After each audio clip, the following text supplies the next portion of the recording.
शैतान को जहन्नम में कहाँ रखा जाएगा? और क्या आप जानते हैं कि शैतान फरिश्ता नहीं था, बल्कि एक जिन था जो आग से पैदा हुआ था, लेकिन ये फरिश्तों के साथ रहता था।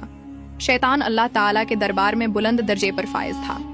हजरत काब बिन अहबार रज़िया अल्लाहु अन्हु का बयान है कि शैतान 40,000 साल तक जन्नत का खजांची रहा, 80,000 साल तक फरिश्तों का साथी रहा, 20,000 साल तक फरिश्तों को वाइज करता रहा, 30,000 साल तक अल्लाह के करीबी फरिश्तों का सरदार रहा और 14,000 बरस तक अर्श का तवाफ करता रहा।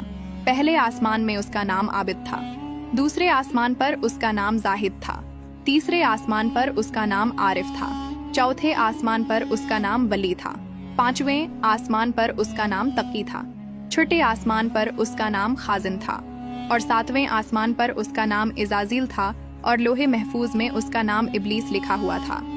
शैतान अपने अंजाम से गाफिल और खात्मे से बेखबर था। जब अल्लाह ताला ने हजरत आदम अलैहिस्सलाम को सजदा करने का हुक्म दिया तो शैतान ने इनकार कर दिया और हजरत आदम अलैहिस्सलाम की तहकीर और अपनी बड़ाई का इजहार करके तकब्बुर किया। शैतान ने कहा कि मैं उससे बेहतर हूँ, मैं आग से बना हूँ और आदम मिट्टी से बना है, मैं उसको सजदा क्यों करूँ? उसी जुर्म की सजा में अल्लाह ताला ने शैतान को दोनों जहानों में मलून करार दे दिया और उसकी पैरवी करने वालों को जहन्नम में अजाब का मुस्तहक बना दिया। जब क़यामत का दिन आएगा तो हजरत इसराफील अलैहिस्सलाम सूर फूंकेंगे, जिससे तमाम जिन इंसान, जानवर, फरिश्ते और शायातीन मर जाएंगे।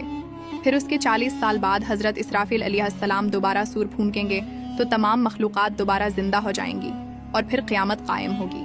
क़यामत के रोज़ तमाम नेक और बद को उनके अमाल के मुताबिक सज़ा और जज़ा दी जाएगी। अब बात करते हैं कि शैतान को जहन्नम में कहाँ रखा जाएगा। जहन्नम के 3 तबकात होंगे। पहले तबके में मुनाफिकीन होंगे, दूसरे तबके में वो लोग होंगे जो शैतान के पैरोकार होंगे और उसके पीछे चलने वाले होंगे। बरूज़ क़यामत शैतान इनसे भी भागेगा और ये कहेगा कि क्या मैंने कहा था कि मेरी पैरवी करो, आज मैं खुद को नहीं बचा सकता तो तुम्हारी क्या मदद करूंगा। जहन्नम में ऐसे लोगों का इमाम और सरदार शैतान होगा। तीसरे तबके में आम जाहिल कुफार होंगे, ऐसे कुफार जिन तक इस्लाम का पैगाम तो पहुंचा, लेकिन जहालत और उनकी जिद ने उन्हें इस्लाम से दूर रखा और वो दायरा इस्लाम में दाखिल नहीं हुए।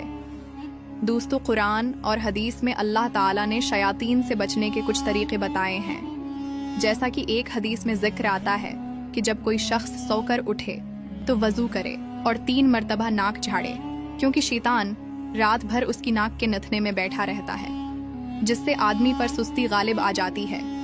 बस नाक झाड़ने से वो सुस्ती दूर हो जाती है। एक और हदीस में हुजूर अकरम सल्लल्लाहु अलैहि वसल्लम ने फरमाया कि जब गुस्सा आए तो आऊज़ु बिल्लाहि मिनश शैतानिर रजीम पढ़ लिया करो। एक और जगह आप सल्लल्लाहु अलैहि वसल्लम ने फरमाया कि जिस घर में सूरह अल बकरा पढ़ी जाती है वहाँ शैतान दाखिल नहीं होता।